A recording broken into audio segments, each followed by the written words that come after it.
С машините само ще ги изреди как бяха нещата. Заместник министър на ДБ, в нарушение на всички правила и закони, влиза в една стая, която е така наречена сигурна среда и е запечатана. Да, но няма право да повтаря процеса. Няма право да влиза и започва да повтаря целият процес по верификация на машините, снимайки с телефона си, сваля го на флашка и го изнася. Това е факт и е забранено. И е заснето на камерите. И е заснето. От тук тръгва съответно проблем. Тъй като запис от охранителните камери достига до ДАНС, прави го и пред 5-6 човека свидетели, които му казват това е неправилно, той вика дреме, аз ще си играя с кода вкъщи. Това стига до ДАНС, които са в позицията да напишат доклад, защото ако го скрият, стават подсъдни и те. Стават съучастници. Те пращат доклад. Доклада стига до всички институции, които се правят на ощипани с изключение на парламента. Това нещо се чете в парламента, доклада на ДАНС. Пак казвам, тръгва от там, че заместник министър на ПП нарушава закона. Ако не го беше направил, цялата верига от събития забравяме. Тя не съществува. Просто нямаше да се случи.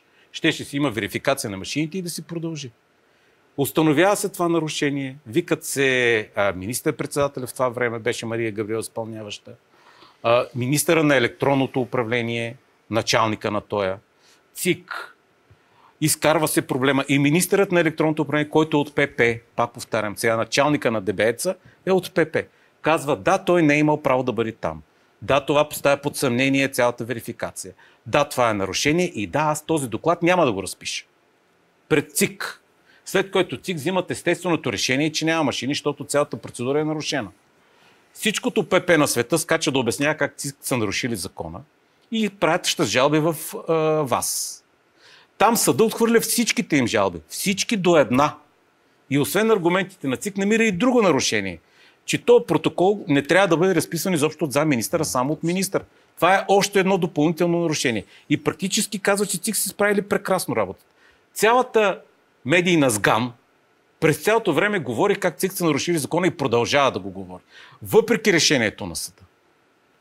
И в момента вчера за 2 дена повториха цялата процедура и вече е разписана от министъра законово. И отварям тук една малка скоба. 20 дена е срока за верификация. сега е направен за 2. Искам някой да дойде и да му обясни как 12 000 машини се преинсталират за 2 дена. 6 000. Трябва да ти резервни. 6 000 или само 6 000 машини се използват? 6 000 са сега ще са, да, по секции. Добре, 6 000 машини. Добре, колеги. 6 000 машини, днеска още не е дошло писмото на ЦИК.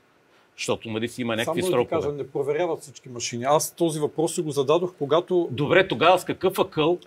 Как да имаш доверие на машина, която не е верифицирана? Чакай ти кажа, нали, когато тогава късно вечерта все пак казаха сертифицирани са машините, в това писмо от Министерството беше казано, или министър го каза в интервю, бяха сертифицирани толкова, за колкото времето позволи.